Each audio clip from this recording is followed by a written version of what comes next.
ದೇವರ ಪರಿಶುದ್ಧ ನಾಮಕ್ಕೆ ಸ್ತೋತ್ರವಾಗಲಿ. ನಮ್ಮೆಲ್ಲರಿಗೆ ಸಂಜೆಯ ಶುಭ ವಂದನೆಗಳನ್ನ ತಿಳಿಸುತ್ತಾ ಈ ಸತ್ಯವೇದ ಅಧ್ಯಯನದ ಆನ್ಲೈನ್ ಅಧ್ಯಯನಕ್ಕಾಗಿ ಪ್ರೀತಿಯಿಂದ ಸ್ವಾಗತಿಸುತ್ತೇನೆ. ನಾವೆಲ್ಲರೂ ಇರುವಂತಹ ಸ್ಥಳಗಳಲ್ಲಿ ಈ ಸತ್ಯವೇದ ಅಧ್ಯಯನವನ್ನು ಪ್ರಾರಂಭ ಮಾಡುವ ಹಾಗೆ ದೇವರ ಪ್ರಸನ್ನತೆಯನ್ನು ಬಯಸಿ ದೇವರ ವಾಕ್ಯದ ಆಧಾರದಲ್ಲಿ ನಮ್ಮ ಕಣ್ಣುಗಳನ್ನು ಮುಚ್ಚಿ ಪ್ರಾರ್ಥನಾ ಪೂರ್ವಕವಾಗಿ ಪ್ರಾರಂಭ ಮಾಡೋಣ. ನನ್ನ ಮನಸ್ಸು ದೇವರನ್ನೇ ನಂಬಿ ಶಾಂತವಾಗಿರುವುದು. ನನ್ನ ರಕ್ಷಣೆಯು ಆತನಿಂದಲೇ. ಆತನೇ ನನಗೆ ಶರಣನು, ರಕ್ಷಕನು, ದುರ್ಗವು. ನಾನು ಕದಲಿದರೂ ಬೀಳೆನು ಎಂಬುದೇ ನಮ್ಮ ಈ ಪ್ರಾರ್ಥನಾ ಕೂಟವು ತಂದೆ, ಕುಮಾರ, ಪರಿಶುದ್ಧಾತ್ಮನಾದಂಥ ತ್ರೈಕ ದೇವರ ನಾಮದಲ್ಲಿ ಪ್ರಾರಂಭವಾಗಲಿ. ಆಮೆನ್.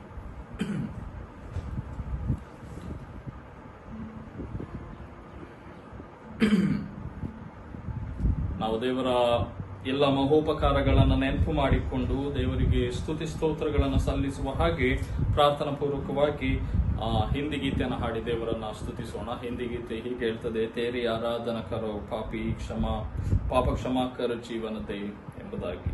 ದೇವರನ್ನು ಆರಾಧಿಸುವಾಗ ದೇವರಲ್ಲಿ ಸಿಕ್ಕುವಂತಹ ಪಾಪ ಕ್ಷಮಾಪಣೆ ಎಲ್ಲವುಗಳಿಗಾಗಿ ನಾವು ದೇವರನ್ನ ಕೊಂಡಾಡುವಂತ ಈ ಗೀತೆಯನ್ನ ಪ್ರಾರ್ಥನಾ ಪೂರ್ವಕವಾಗಿ ರಾಗ ಮಾಡೋಣ.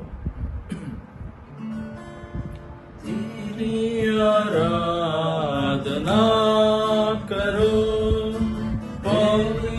आराधना करो, पाप क्षमा कर जीवन दे, दया की याचना करो, तेरी आराधना करो.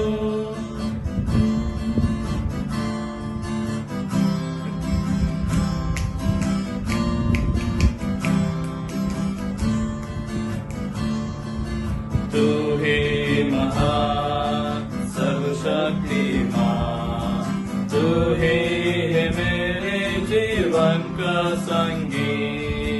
तू ही महान सर्वशक्तिमान, तू ही है मेरे जीवन का संगी.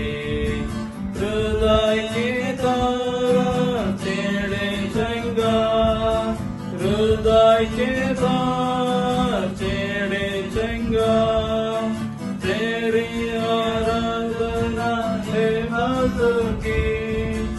जीवन से मेरे महिमा पाए, एक ही कामना करूं, पाप क्षमा कर जीवन दे, दया की याचना करूं, तेरी आराधना करूं.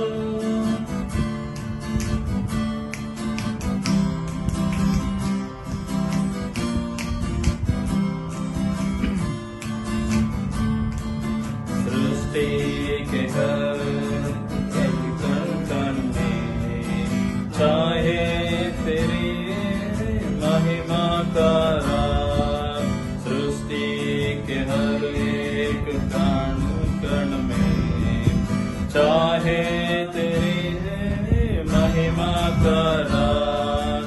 पक्षी भी करते हैं तेरे प्रशंसा, पक्षी भी करते हैं तेरी प्रशंसा.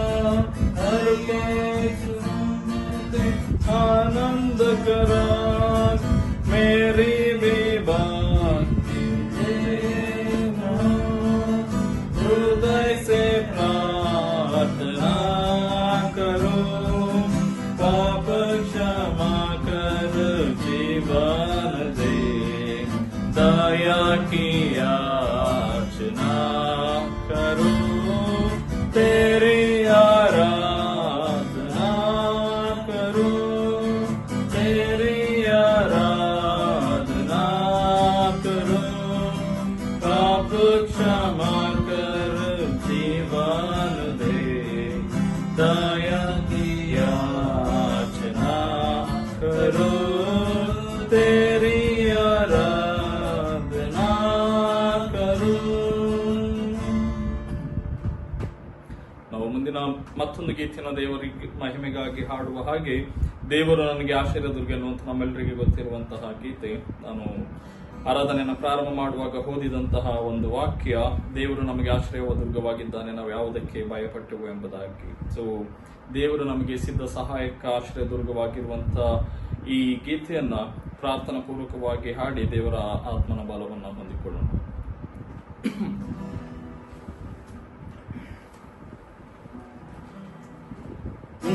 ದೇವರು ನಮಗೆ ಆಶ್ರಯದುರ್ಗ, ಸಂಕಟದಲ್ಲಿ ಸಿದ್ಧ ಸಹಾಯಕ.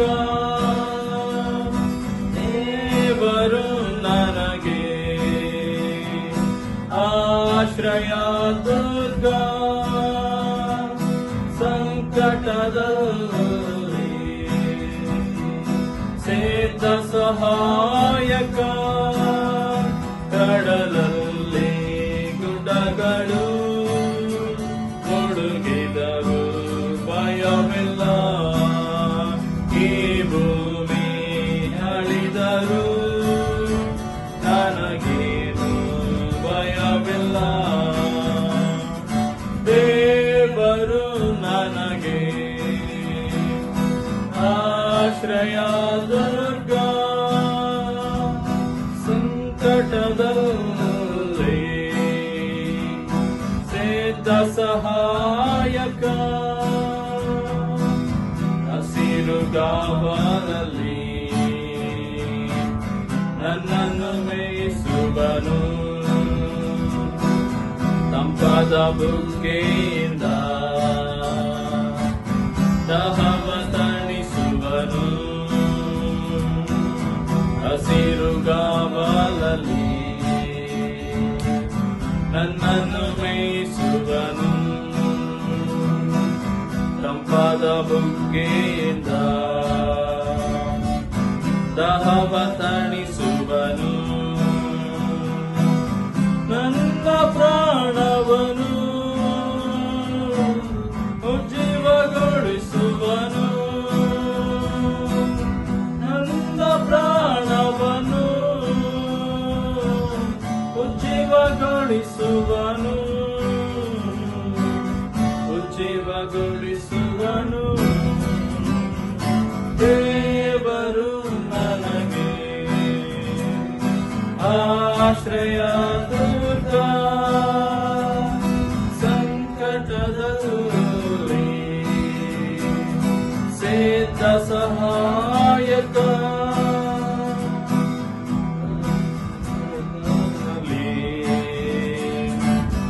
ಔತಣ ಬಡಿಸುವನು,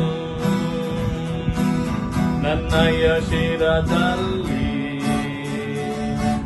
ತೈಲವ ಹಚ್ಚುವನು. ವೈರಿಗಳ ಎದುರಲ್ಲಿ ಔತಣ ಬಡಿಸುವನು, ನನ್ನಯ ಶಿರದಲ್ಲಿ ತೈಲವ ಹಚ್ಚುವನು. ಜೀವಮಾನವೆಲ್ಲ ಶುಭವ ನೀಡುವನು, ಜೀವಮಾನವೆಲ್ಲ ಕೃಪೆಯ ತೋರುವನು, ಕೃಪೆಯ ತೋರುವನು. ದೇವರು ನನಗೆ ಆಶ್ರಯದುರ್ಗ, ಸಂಕಟದಲ್ಲಿ ಸಿದ್ಧ ಸಹಾಯಕ. ದೇವರು ನನಗೆ ಆಶ್ರಯದುರ್ಗ, ಸಂಕಟದಲ್ಲಿ ಸಿದ್ಧ ಸಹಾಯಕ. ಕಡಲಲ್ಲಿ ಗುಡ್ಡಗಳು ಮುಳುಗಿದರು, ಭಯವಿಲ್ಲ. ಈ ಭೂಮಿ ಅಳಿದರು, ನನಗೇನು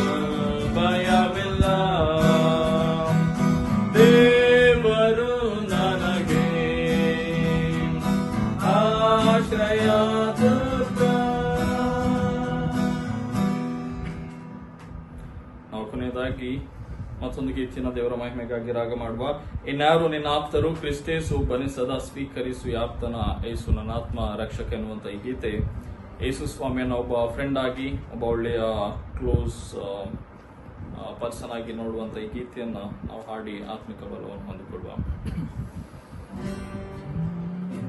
ಯಾರು ನಿನ್ನ ಆಪ್ತರು, ಕ್ರಿಸ್ತೇಸು ಬನ್ನಿ ಸದಾ ಸ್ವೀಕರಿಸು ಆಪ್ತನ ಯೇಸು ನನ್ನ ಆತ್ಮ ರಕ್ಷಕ.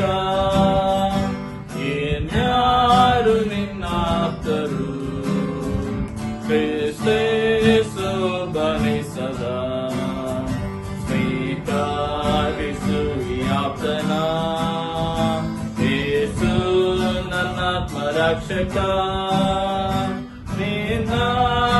ಯೇಸು ಬಂದನು ನೀಗಾಗಿ ಜಾತನಾದನು, ನೀನನ್ನು ಕೊಂಡುಕೊಂಡನು, ನೀನಲ್ಲ ಶಾಪಗ್ರಸ್ತನು. ಯೇಸು ಬಂದನು ನೀಗಾಗಿ ಜಾತನಾದನು, ನೀನನ್ನು ಕೊಂಡುಕೊಂಡನು, ನೀನಲ್ಲ ಶಾಪಗ್ರಸ್ತನು.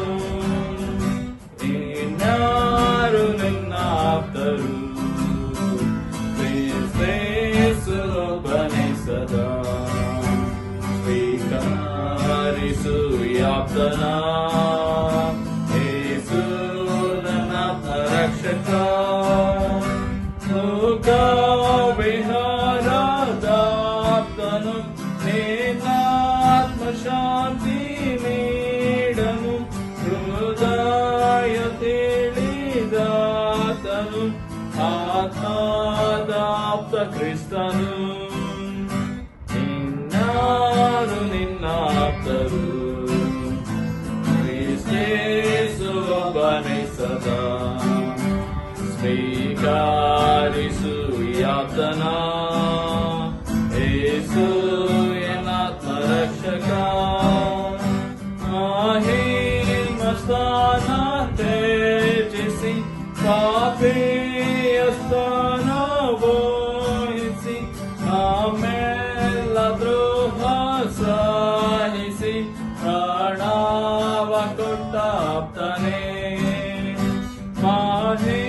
ಮಹಿಮಸ್ಥಾನ ತ್ಯಜಿಸಿ ಪಾಪಿಯ ಸ್ಥಾನ ವಹಿಸಿ, ಆಮೇಲ ದ್ರೋಹ ಸಹಿಸಿ ಪ್ರಾಣವ ಕೊಟ್ಟ ಆಪ್ತನೇ.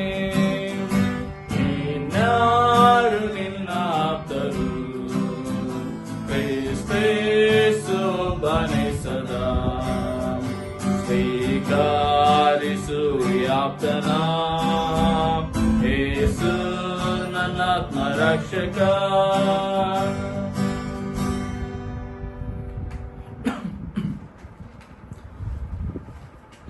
ನಾವು ಸ್ವಲ್ಪ ಹೊತ್ತು ಪ್ರಾರ್ಥನೆಯಲ್ಲಿ ಸಮಯವನ್ನು ಕಳೆಯೋಣ.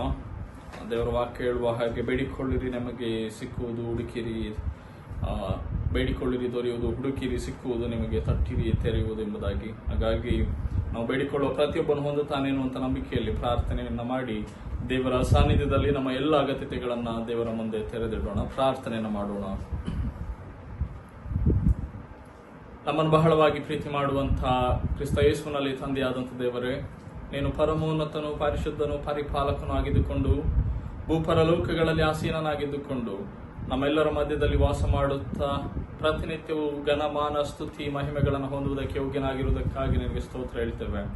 ದೇವರೇ, ನಿನ್ನ ಕೃಪೆಯಿಂದ ನೀನು ಕೊಟ್ಟಂತ ಈ ದಿವಸಕ್ಕಾಗಿ, ಈ ದಿವಸದ ಸಂಜೆಯ ವೇಳೆಗಾಗಿ ನಿನಗೆ ಸ್ತೋತ್ರವಾಗಲಿ.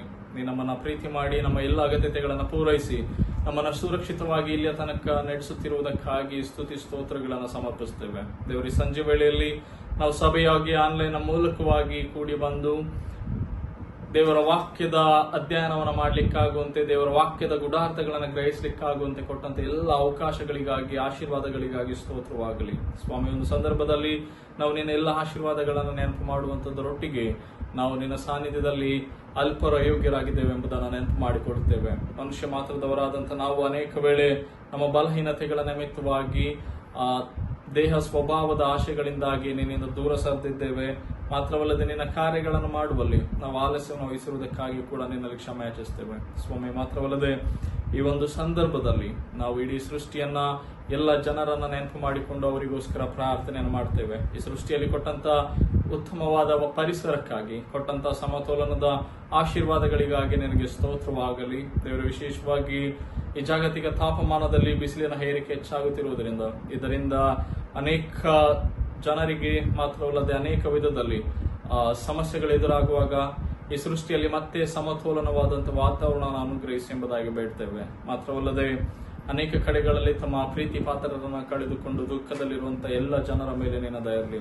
ಅನಾಥರು, ವಿಧವೆಯರು, ದಿಕ್ಕಿಲ್ಲದಂತವರು, ಆಸ್ಪತ್ರೆಯಲ್ಲಿ ಸಾವು ಬದುಕಿನ ನಡುವೆ ಹೋರಾಟವನ್ನು ನಡೆಸುತ್ತಿರುವಂತವರು, ಅನಾಥ ಮಕ್ಕಳು, ತಮ್ಮನ್ನ ಪ್ರೀತಿ ಮಾಡಲಿಕ್ಕೆ ಯಾರು ಇಲ್ಲದೆ ಏಕಾಂತರವಾಗಿ ನಿರ್ಗತಿಕರಾಗಿರುವಂತ ಎಲ್ಲ ಬಡ ಮುಗ್ಧ ಜನರ ಮೇಲೆ ನಿನ್ನ ದಯೆ ಇರಲಿ. ಅಂತವರೆಲ್ಲರನ್ನ ನಿನ್ನ ಪರಿಶುದ್ಧಾತ್ಮನ ದೃಷ್ಟಿಯಿಂದ ನೋಡುವುದರ ಮೂಲಕ ಅವರಿಗೆ ಬೇಕಾದ ಸಹಾಯಗಳನ್ನ ತಕ್ಕ ಕಾಲದಲ್ಲಿ ಅನುಗ್ರಹಿಸು ಎಂಬುದಾಗಿ ಪ್ರಾರ್ಥಿಸ್ತೇವೆ ದೇವರೇ. ಮಾತ್ರವಲ್ಲದೆ ದೂರದಲ್ಲಿರುವಂತ ಎಲ್ಲ ನಮ್ಮ ಪ್ರೀತಿ ಪಾತ್ರರನ್ನ, ಕುಟುಂಬದವರನ್ನ ನೀನು ಕಾಪಾಡು. ಅವರಿರುವಂತ ಸ್ಥಳಗಳಲ್ಲಿ, ಪರಿಸ್ಥಿತಿಗಳಲ್ಲಿ ನಿನ್ನ ಆತ್ಮನಿಂದ ತುಂಬಿಸು. ನಿನಗೆ ಮಹಿಮೆ ತರುವಂತ ಮಕ್ಕಳಾಗಿ ಜೀವಿಸಲಿಕ್ಕಾಗುವಂತೆ ಅವರೆಲ್ಲರನ್ನ ಕೈ ಹಿಡಿದು ಕಾಪಾಡು. ಮಾತ್ರವಲ್ಲದೆ ಅವರೆಲ್ಲ ಅಗತ್ಯತೆಗಳನ್ನ ಪೂರೈಸು ಎಂಬುದಾಗಿ ಬೇಡ್ತೇವೆ. ಈ ಒಂದು ಸಂದರ್ಭದಲ್ಲಿ ನಮ್ಮ ಸಭೆಯನ್ನ ನೆನಪು ಮಾಡ್ತೇವೆ. ಈ ಒಂದು ಯುನೈಟೆಡ್ ಅರಬ್ ಎಮಿರೇಟ್ಸ್ ಎನ್ನುವಂತ ದೇಶದಲ್ಲಿ ನಾವೆಲ್ಲರೂ ಬಂದು ಇಲ್ಲಿ ಉದ್ಯೋಗವನ್ನ ಕಂಡುಕೊಳ್ಳುವಂಥದ್ದು ಮಾತ್ರವಲ್ಲದೆ ನಾವು ಸಭೆಯಾಗಿ, ನಾವು ನಂಬಿಗಸ್ತಿಕೆಯ ಸಮುದಾಯವಾಗಿ ಮುಂದೆ ಸಾಗಲಿಕ್ಕಾಗುವಂತೆ ಕೊಟ್ಟಂತೆ ಎಲ್ಲ ಆಶೀರ್ವಾದಗಳಿಗಾಗಿ ಸ್ತೋತ್ರ. ನಾವು ಮುಂದಿನ ದಿವಸಗಳಲ್ಲಿ ಕೂಡ ನಿನ್ನ ನಂಬಿಕೆಯಲ್ಲಿ ದೃಢವಾಗಿ ನಿಂತು ನಿನ್ನ ಕಾರ್ಯವನ್ನು ಮಾಡುವಲ್ಲಿ, ನಿನ್ನ ಚಿತ್ತವನ್ನು ನೆರವೇರಿಸುವಲ್ಲಿ ನಮ್ಮೆಲ್ಲರಿಗೆ ಸಹಾಯವನ್ನು ಅನುಗ್ರಹಿಸು. ವಿಶೇಷವಾಗಿ ನಮ್ಮ ಕ್ರಿಸ್ತವಂದನ ಕನ್ನಡ ಸಭೆ ಶಾರ್ಜಾ, ಈ ಸಭೆಯನ್ನು ಆಶೀರ್ವಾದ ಮಾಡು. ಸಭೆಯಲ್ಲಿರುವಂತಹ ಪ್ರತಿಯೊಂದು ಕುಟುಂಬಗಳನ್ನ, ವ್ಯಕ್ತಿಗಳನ್ನ ಹೆಸರಾಗಿ ನಿನ್ನ ಆತ್ಮನಿಂದ ತುಂಬಿಸಿ ಆಶೀರ್ವಾದ ಮಾಡಿ ಎಂಬುದಾಗಿ ಬೇಡ್ತೇವೆ. ಸಭೆಯಲ್ಲಿ ಬೇಕಾದ ಪ್ರೀತಿ, ಅನ್ಯೋನ್ಯತೆಯ, ಸಹೋದರತ್ವದ ಮನೋಭಾವನೆಯನ್ನು ಹುಟ್ಟಿಸು. ನಾವೆಲ್ಲರೂ ಒಂದೇ ಕುಟುಂಬ, ಒಂದೇ ವಂಶದವರೆಂಬುದಾಗಿ ತಿಳಿದು ನಿನ್ನ ಸೇವೆಯಲ್ಲಿ ಮುಂದೆ ಸಾಗಲಿಕ್ಕಾಗುವಂತೆ ಎಲ್ಲರನ್ನ ಬಲಪಡಿಸು. ಸಭೆಯಲ್ಲಿ ಯಾರಾದ್ರೂ ಒಂದು ವೇಳೆ ಅನಾರೋಗ್ಯದಲ್ಲಿರುವುದಾದ್ರೆ ಮತ್ತು ಉದ್ಯೋಗದಲ್ಲಿ ಸವಾಲುಗಳನ್ನ, ಕಷ್ಟಗಳನ್ನ, ವ್ಯವಹಾರದಲ್ಲಿ ಏರಿಳಿತಗಳನ್ನ ಕಾಣುವಂತವರಿದ್ರೆ ಅಂತವರೆಲ್ಲರ ಮೇಲೆ ನಿನ್ನ ದಯೆ ಇರಲಿ. ಎಲ್ಲರಿಗೆ ಬೇಕಾದ ಆರೋಗ್ಯ ಭಾಗ್ಯವನ್ನು ಕೊಟ್ಟು ನಡೆಸು ಸ್ವಾಮಿ. ನಾವು ನಿನ್ನ ವಾಕ್ಯವನ್ನ ಧ್ಯಾನ ಮಾಡ್ಲಿಕ್ಕಿರುವಾಗ ನಿನ್ನ ವಾಕ್ಯನ ಮೊಟ್ಟಿಗೆ ಮಾತನಾಡ್ಲಿ. ಒಳ್ಳೆಯ ಭೂಮಿಯಲ್ಲಿ ಬಿತ್ತಲ್ಪಟ್ಟಂತ ಬೀಜಗಳಾಗಿ ವಾಕ್ಯವು ನಮ್ಮೆಲ್ಲರ ಹೃದಯದಲ್ಲಿ ಬಿತ್ತಲ್ಪಟ್ಟು ಆ ವಾಕ್ಯ 100ರಷ್ಟು 90ರಷ್ಟು ಫಲ ಕೊಡ್ಲಿಕ್ಕಾಗುವಂತೆ ನಮ್ಮೆಲ್ಲರನ್ನ ಮಾರ್ಪಡಿಸಿ ಎಂಬುದಾಗಿ ಬೇಡ್ತೇವೆ. ನಿನ್ನ ವಾಕ್ಯವನ್ನು ಕೇಳುವಂತ ಸಮುದಾಯವನ್ನ, ಹೇಳುವಂತ ನಿನ್ನ ಸೇವಕನನ್ನ ನಿನ್ನ ವಶಕ್ಕೆ ತೆಗೆದುಕೊಂಡು ನಮ್ಮೆಲ್ಲರ ನಿನ್ನ ಆತ್ಮನಿಂದ ತುಂಬಿಸಿ ಮುನ್ನಡೆಸು. ನನ್ನ ಬಾಯ ಮಾತುಗಳು, ನಮ್ಮೆಲ್ಲರ ಹೃದಯದ ಧ್ಯಾನವು ನಿನಗೆ ಮಾತ್ರ ಸಮರ್ಪಕವಾಗಿರಲಿ. ಆಮೇನ್. ಮತ್ತೊಂದು ಆವರ್ತಿ ನಮ್ಮೆಲ್ಲರಿಗೆ ದೇವರ ಪರಿಶುದ್ಧವಾದಂಥ ನಾಮದಲ್ಲಿ ವಂದನೆಗಳನ್ನ ತಿಳಿಸುತ್ತಾ ನಾವು ಈ ದಿನದಲ್ಲಿ ಕೀರ್ತನೆಗಳು 60ನೇ ಅಧ್ಯಾಯವನ್ನ ನಾವು ಧ್ಯಾನ ಮಾಡ್ತಾ ಇದ್ದೇವೆ. The book of Sam chapter 60 chapter ಅನ್ನ ನಾವು ಧ್ಯಾನ ಮಾಡ್ಲಿಕ್ಕಿದ್ದೇವೆ. ಕಳೆದ ವಾರದಲ್ಲಿ 57ನೇ ಕೀರ್ತನೆಯನ್ನ ಧ್ಯಾನ ಮಾಡಿದ್ದೇವೆ, 57th ಸಾಮ್. 58 ಮತ್ತೆ 59th ಅನ್ನು ನಾವು ಸ್ಕಿಪ್ ಮಾಡಿದ್ದೆ. ಯಾಕೆಂತ ಹೇಳಿದ್ರೆ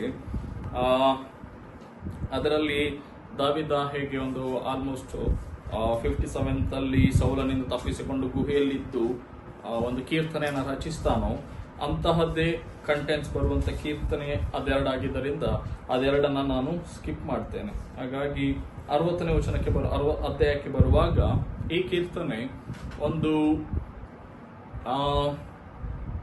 ದಾವೀದನಿಗೆ ಯುದ್ಧದ ಸಂದರ್ಭಗಳನ್ನ, ಯುದ್ಧದಿಂದ ಜಯಕ್ಕೆ ಕಾಲಿಡುವಂತಹ ಒಂದು ಸೂಚನೆಯ ಸಂದರ್ಭಗಳಲ್ಲಿ ಈ ಕೀರ್ತನೆಯನ್ನ ದಾವೀದ ರಚಿಸ್ತಾ ಹೋಗ್ತಾನೆ. ಸೊ ನಾವು ಇದನ್ನ ಟೈಟಲ್ ಎಲ್ಲವನ್ನ ನೋಡಿ ಧ್ಯಾನ ಮಾಡ್ತಾ ಹೋಗುವುದಾದ್ರೆ ಈ ಕೀರ್ತನೆಯನ್ನ ದಾವೀದನೇ ಬರೀತಾನೆ. ಇಟ್ಸ್ ಡೇವಿಡ್ಸ್ ಪೋಯಮ್ ಎಂಬುದಾಗಿ ನಾವು ನೋಡ್ತೇವೆ.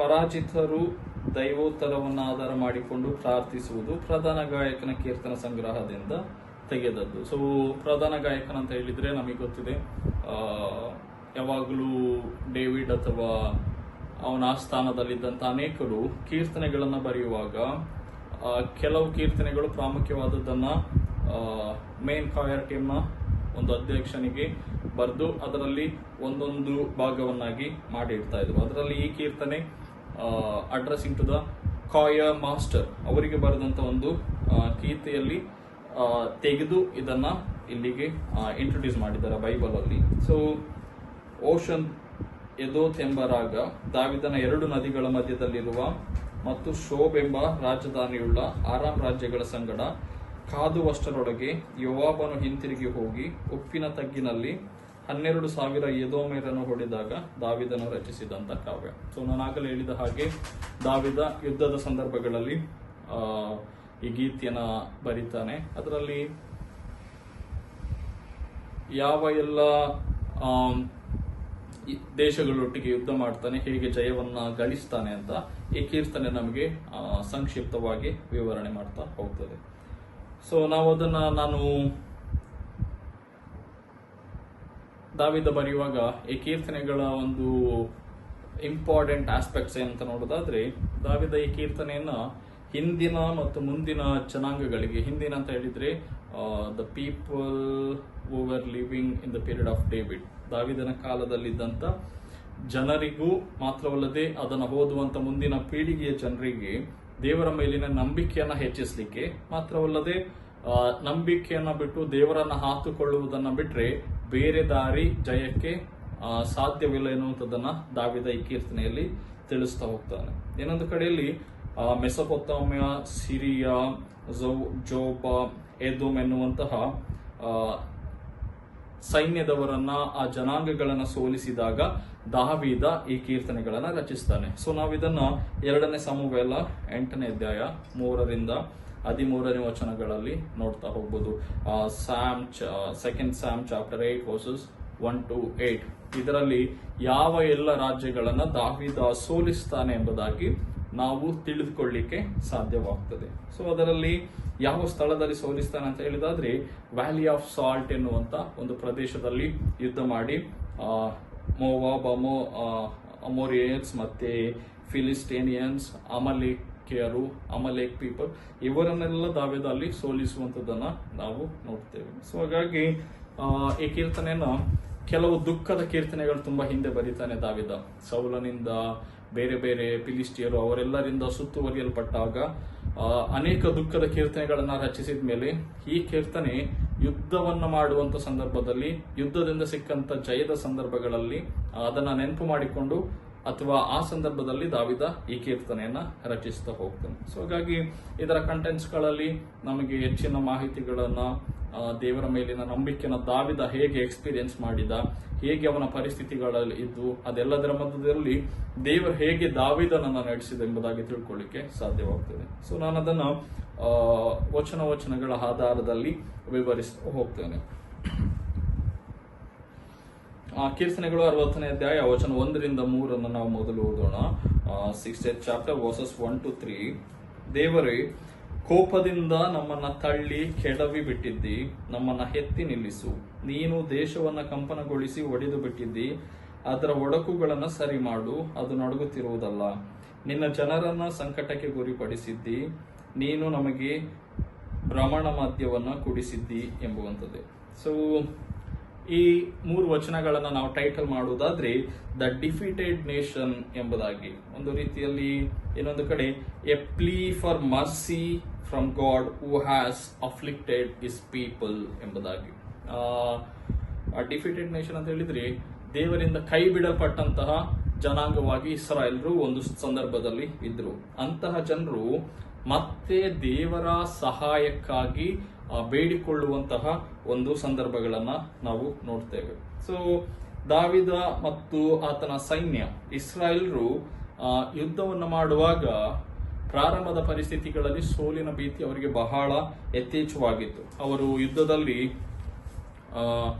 ದೇವರು ನಮ್ಮನ್ನ ಕೈ ಬಿಟ್ಟಿದ್ದಾನೆ, ದೇವರು ನಮ್ಮ ಪರವಾಗಿ ಇಲ್ಲ ಎನ್ನುವಂತಹ ಅನುಭವಗಳಿಗೆ ಅವರು ನಡೆಸಲ್ಪಡ್ತಾರೆ. ಹಾಗಾಗಿ ಅವರು ಯುದ್ಧ ಮಾಡುವಾಗ ದಾವಿದ ಅಲ್ಲಿ ಹೇಳುವಂತೆ, ದೇವರೇ ಕೋಪದಿಂದ ನಮ್ಮನ್ನ ತಳ್ಳಿಬಿಟ್ಟು ಕೆಡವಿ ಬಿಟ್ಟಿದ್ದಿ, ನಮ್ಮನ್ನ ಎತ್ತಿ ನಿಲ್ಲಿಸು, ಗಾಡ್ ರೈಸಸ್ ಎಂಬುದಾಗಿ ದಾವಿದ ಪ್ರಾರ್ಥನೆಯನ್ನು ಮಾಡುವಂಥದ್ದನ್ನ ನಾವು ನೋಡ್ತೇವೆ. ಸೊ ಹೀಗೆ ಹೇಳುವಾಗ ಇಸ್ರಾಯೇಲರಿಗೆ ಯಾವಾಗಲೂ ನಾವು ಚರಿತ್ರೆಯಲ್ಲಿ ನೋಡಿರುವ ಹಾಗೆ ಅವರಿಗೆ ಯುದ್ಧದಲ್ಲಿ ಸೋಲಾಗ್ತಾ ಇದೆ ಅಂತ ಹೇಳಿದ್ರೆ ಕಾರಣ ಅವರು ಸೈನ್ಯವನ್ನ ಸರಿಯಾಗಿ ಪ್ರಿಪೇರ್ ಮಾಡಲಿಲ್ಲ ಎಂಬುದಾಗಿ ಮಾತ್ರವಲ್ಲ, ಬದಲಾಗಿ ಅವರ ಜೊತೆಯಲ್ಲಿ ದೇವರು ಕೂಡ ಇಲ್ಲದಿದ್ರೆ ಅವರಿಗೆ ಯುದ್ಧದಲ್ಲಿ ಸೋಲು ಖಚಿತ ಎಂಬುದಾಗಿ ಅವರು ನಂಬಿದ್ರು. ಹಾಗಾಗಿ ಅವರು ಯುದ್ಧ ಪ್ರಾರಂಭ ಮಾಡಿದಾಗ ಅವರ ಜೊತೆಯಲ್ಲಿ ದೇವರು ಇಲ್ಲ ಎನ್ನುವಂತ ಅನುಭವ ಆದಾಗ ದಾವಿದ ಈ ಮಾತುಗಳನ್ನು ಹೇಳ್ತಾನೆ, ದೇವರೇ ನಮ್ಮನ್ನ ಕೋಪದಿಂದ ತಳ್ಳಿ ಕೆಡವಿ ಬಿಟ್ಟಿದ್ದಿ, ಮತ್ತೆ ನಮ್ಮನ್ನ ಎತ್ತು ನಿಲ್ಲಿಸು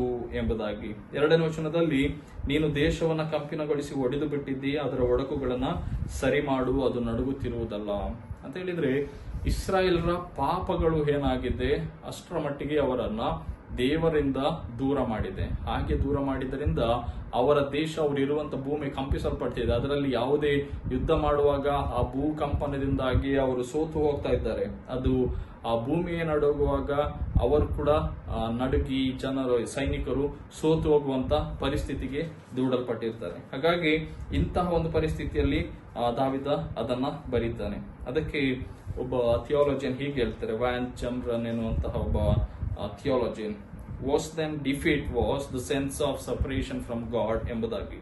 Worse than defeat was the sense of separation from God. God's people live a meaningless existence without His presence ಎಂಬುದಾಗಿ. God's people live a meaningless existence without His presence. They take defeat seriously because divine abandonment is the most miserable condition ಎಂಬುದಾಗಿ. ಅಂತ ಹೇಳಿದ್ರೆ ದೇವರ ಪ್ರಸನ್ನತೆ ಇಲ್ಲದೆ ಇರುವಂತಹ ಒಂದು ಜನಾಂಗ ಅವರ ಎಕ್ಸಿಸ್ಟೆನ್ಸ್, ಅವರು ಜೀವಿಸುವುದಕ್ಕೆ ಯಾವುದೇ ಅರ್ಥವಾಗಲಿ ಇರುವುದಿಲ್ಲ. ಇನ್ನೊಂದು ಕಡೆ ಅವರ ಸೋಲುಗಳಿಗೆ ದೇವರವರನ್ನು ಕೈ ಬಿಟ್ಟಿದ್ದಾನೆ ಎಂಬುದಾಗಿ ಹೇಳುವಾಗ ಅವರು ಎಂತ ಶೋಚನೀಯ ಸ್ಥಿತಿಯಲ್ಲಿದ್ದಾರೆ ಎಂಬುದಾಗಿ ತಿಳಿಸ್ತದೆ ಎಂಬುದಾಗಿ. ನಮಗೆ ಜಯ ಬೇಕು, ನಮಗೆ ಒಂದು ಯೋಗ್ಯವಾದ ಸಂತೋಷವಾದ ಜೀವಿತವನ್ನು ಮಾಡಬೇಕಂತ ಹೇಳಿದ್ರೆ God's are divine intervention is very much important ಎಂಬುದಾಗಿ ಅವರ ಒಂದು ವಾದಗಳನ್ನು ನಾವು ನೋಡ್ತೇವೆ. ಸೊ ಇಲ್ಲಿ ದಾವಿದ ಅವನ ಆಟಿಟ್ಯೂಡ್ ಅನ್ನು ನೋಡೋದಾದ್ರೆ ಸೋಲಿನ ಪರಿಸ್ಥಿತಿಯಲ್ಲಿ ಕೂಡ ದಾವಿದ ದೇವರಿಗೆ ಸಹಾಯ ಇಡುವುದನ್ನ ಮರೀಲಿಲ್ಲ. ಈ ದೇವರು ನಮಗೆ ಬೈಬಲ್ ಅಲ್ಲಿ ನೋಡ್ತೇವೆ, ಎಡಬಿಡದೆ ಪ್ರಾರ್ಥನೆಯನ್ನ ಮಾಡ್ರಿ, ಪರ್ಸಿಸ್ಟೆನ್ಸ್ ಇನ್ ಪ್ರೇಯರ್ ಎಂಬುದಾಗಿ. ನಾವು ಎಡಬಿಡದೆ ಕಂಟಿನ್ಯೂ ಆಗಿ ಪ್ರಾರ್ಥನೆ ಮಾಡುವಾಗ God listens to us and God deliver us from those bondages ಎಂಬುದನ್ನ ನಾವು ಚರಿತ್ರೆಗಳಲ್ಲಿ ನೋಡ್ಲಿಕ್ಕೆ ಸಾಧ್ಯವಾಗ್ತದೆ. ಇಲ್ಲಿ ಅಲುಗಾಡು ಎಂಬುದಾಗಿ ಹೇಳುವಾಗ ಅವರ ಯಾಕೆ ಭೂಕಂಪನ ಅಳ್ಳಾಡ್ತಿದೆ ಅಂತ ಹೇಳಿದ್ರೆ ಅವರ ದ್ರೋಹಗಳ ನಿಮಿತ್ತವಾಗಿ ದೇವರು ಇಸ್ರಾಯೇಲ್ರಿರುವಂತ ಆ ಒಂದು ಪ್ರದೇಶವನ್ನೇ ಅಳ್ಳಾಡಿಸಿದಂತಹ ಅನುಭವ ಅವರಿಗೆ ಈಗ ಆಗ್ತಾ ಇದೆ. ಆದ್ರೆ ಇಂಥ ಕಷ್ಟದ ಪರಿಸ್ಥಿತಿಯಲ್ಲಿ ಕೂಡ ದಾವಿದ ದೇವರ ಜಯದ ಕುರಿತಾಗಿ, ದ ವಿಕ್ಟರಿ ಆಫ್ ಗಾಡ್, ಈ ವಿಷಯದ ಕುರಿತಾಗಿ ಈ ನೆವರ್ ಡೌಟೆಡ್. ದೇವರು ಈಗ ಕೂಡ ನಮ್ಮನ್ನ ಬಿಡಿಸಲಿಕ್ಕೆ ಶಕ್ತನು ಎನ್ನುವಂತಹ ವಿಷಯದಲ್ಲಿ ದಾವಿದ ಯಾವುದೇ ರೀತಿ ಸಂಶಯವನ್ನ ಪಡದೆ ಇದ್ದಾಗ ಅವನ ಮುಂದಿನ ಮಾತುಗಳಲ್ಲಿ ದೇವರು ಎಲ್ಲದರ ಮೇಲೆ ಹತೋಟಿ ಹೇಗೆ ಹೊಂದಿದ್ದಾನೆ ಎಂಬುದಾಗಿ ತಿಳಿಸ್ತಾ ಹೋಗ್ತಾನೆ. ಅಂತ ಹೇಳಿದ್ರೆ ನಮ್ಮ ಎಲ್ಲ ಸಂದಿಗ್ಧ ಪರಿಸ್ಥಿತಿಗಳಲ್ಲಿ ದೇವರು ನಮ್ಮಿಂದ ದೂರ ಹೋದಾಗಲೂ ಅಥವಾ ನಾವು ದೇವರಿಂದ ದೂರ ಹೋದಾಗಲೂ ದೇವರ ಮೇಲೆ ನಂಬಿಕೆಯನ್ನು ಇಡುವಂಥದ್ದು, ದೇವರ ಕಾರ್ಯಗಳಿಗಾಗಿ ಕಂಟಿನ್ಯೂ ಆಗಿ ಪ್ರಾರ್ಥನೆ ಮಾಡುವಂಥದ್ದು, ದೇವರನ್ನ ಹಾತುಕೊಳ್ಳುವಂಥದ್ದು, ದೇವರಿಂದ ಜಯವನ್ನ ಗಿಟ್ಟಿಸಿಕೊಳ್ಳುವಂಥದ್ದು ಬಹಳ ಇಂಪಾರ್ಟೆಂಟ್ ಎಂಬುದಾಗಿ ದಾವಿದ ಹೇಳುವಂಥದ್ದನ್ನು ನಾವು ನೋಡ್ತೇವೆ. ಆದ್ರೆ ದಾವಿದನಿಗೆ ಒಂದು ನಂಬಿಕೆ ವಿಷಯ ಕೂಡ ಇದು. ಯಾಕೆಂತ ಹೇಳಿದ್ರೆ ಎಲ್ಲ ಅವನ ಸೈನ್ಯದಲ್ಲಿಯೇ ಗಲಿಬಿಲಿಗಳು ಗೊಂದಲ ಇರುವಾಗ ಪ್ರಾರ್ಥನೆ ಮಾಡುವಂಥದ್ದು ಮತ್ತೆ ದೇವರು ಹತೋಟಿಯಲ್ಲಿದ್ದಾನೆ ಎನ್ನುವಂಥದ್ದು it gives extra, it's boosting his faith and gives extra comfortable ದಾವಿದನಿಗೆ. ಅದಕ್ಕೆ ಅವನ ಮುಂದಿನ ಮಾತುಗಳಲ್ಲಿ ಹೇಳ್ತಾನೆ, ಭ್ರಮಣ ಮದ್ಯವನ್ನು ನನಗೆ ಕುಡಿಸಿದ ವೈನ್ ಆಫ್ ಕನ್ಫ್ಯೂಷನ್ ಎಂಬುದಾಗಿ. ಅವರಿಗೆ ಯುದ್ಧದ ಸಂದರ್ಭದಲ್ಲಿ ವಿನ್ ಆಗ್ತೇವೆ ಅಂತ ಹೋಗುವಾಗ ಆ ಯುದ್ಧದ ಭೂಮಿಯಲ್ಲಿ ಆಗುವಂತ ಎಲ್ಲ ಅರ್ಥಕ್ವೇಕ್ ಎಲ್ಲ ನೋಡಿ ಅವನಿಗೊಂದು ಇದಾಗ್ತದೆ, ಕನ್ಫ್ಯೂಷನ್ ಆಗ್ತದೆ. ನಾವು ನಿಜವಾಗಿ ಗೆಲ್ತೇವಾ ಇಲ್ವಾ, ಒಂದು ರೀತಿ ಗೊಂದಲ ದಿಗ್ಭ್ರಮೆಗಳನ್ನ ಉಂಟು ಮಾಡ್ತದೆ. ನಾವು 4ರಿಂದ 5 ವಚನಗಳಿಗೆ ಮುಂದೆ ಹೋಗುವುದಾದ್ರೆ, ನೀನು ನಿನ್ನ ಭಕ್ತರಿಗೆ ಧ್ವಜವನ್ನು ಕೊಟ್ಟದ್ದು ಅವರು ಬಿಲ್ಲುಗಾರರಿಗೆ ಹೆದರಿ ಓಡುವುದಕ್ಕೂ. ನಿನ್ನ ಪ್ರಿಯರಾದ ನಮ್ಮ ಮೊರೆಯನ್ನು ಲಾಲಿಸಿ ರಕ್ಷಿಸು.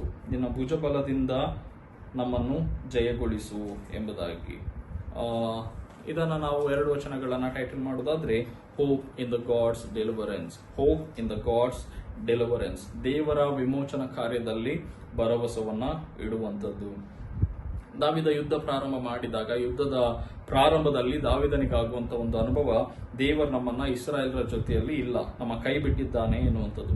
ಆದ್ರೆ ಕೂಡ ಅವರು ಯುದ್ಧದ ಸಂದರ್ಭದಲ್ಲಿ ಅವರಿಗೊಂದು ಕೊಡಲ್ಪಟ್ಟಂತ ಧ್ವಜವನ್ನ ಏನ್ ಮಾಡುವುದಿಲ್ಲ, ಹಾರಿಸುವುದನ್ನ ಮರೆಯುವುದಿಲ್ಲ. ಅದಕ್ಕೆ ಅವರು ಹೇಳ್ತಾನೆ, ನೀನು ನಿನ್ನ ಭಕ್ತರಿಗೆ ಧ್ವಜವನ್ನ ಕೊಟ್ಟಿದ್ದು ಬಿಲ್ಲುಗಾರರಿಗೆ ಹೆದರಿ ಓಡುವುದಕ್ಕೂ. You have ensign, you have given a flag to face the war ಎಂಬುದಾಗಿ. To face the war, God has given kind of symbol to face the war.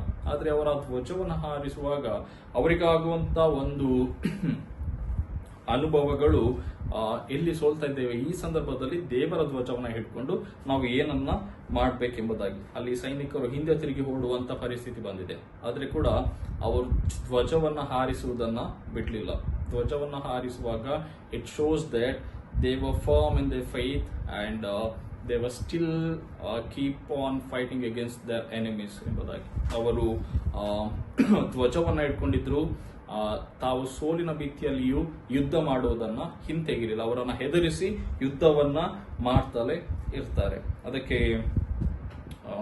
ಒಬ್ಬ ವ್ಯಕ್ತಿ ಹೀಗೆ ಹೇಳ್ತಾರೆ, he gave them an ensign which would be both a rallying point for their host, a proof that he has sent them to fight and guarantee of victory ಎಂಬುದಾಗಿ. ಇಲ್ಲಿ ಯಾಕೆ ಅವರಿಗೆ ಧ್ವಜವನ್ನು ಕೊಡಲಾಗಿದೆ ಅಂತ ಹೇಳಿದ್ರೆ, it's a sign of victory and rally towards, marching towards the victory.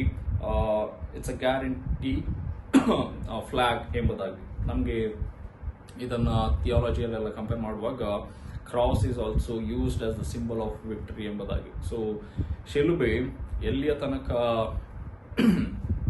ಒಂದು failure sign ಆಗಿದೆ ಅಂತ ಹೇಳಿದ್ರೆ, ಯೇಸು ಸ್ವಾಮಿ ಶಿಲುಬೆನ ಹೇರುವ ತನಕ. ಆದ್ರೆ ಯೇಸು ಸ್ವಾಮಿ ಯಾವಾಗ ಶಿಲುಬೆನ ಹೇರ್ತಾರೋ, ಎಲ್ಲಿ he fought there for our sins and when he rose from the dead, then it becomes the symbol of victory. So ಶಿಲುಬೆ ಅನ್ನುವಂಥದ್ದು ಕೂಡ ಹಾಗೆ ಜಯದ ಸಂಕೇತವಾಗಿ ರೂಪುಗೊಳ್ಳುವಂಥದ್ದನ್ನ ನಾವು ನೋಡ್ತೇವೆ. ಸೊ ಇದು ಅಂತ ಹೇಳಿದಾಗ we have to keep on without giving up our faith. ಅದನ್ನ ಯೇಸು ಸ್ವಾಮಿ ಶಿಲುಬೆ ಮೇಲೆ ಮಾಡ್ತಾನೆ.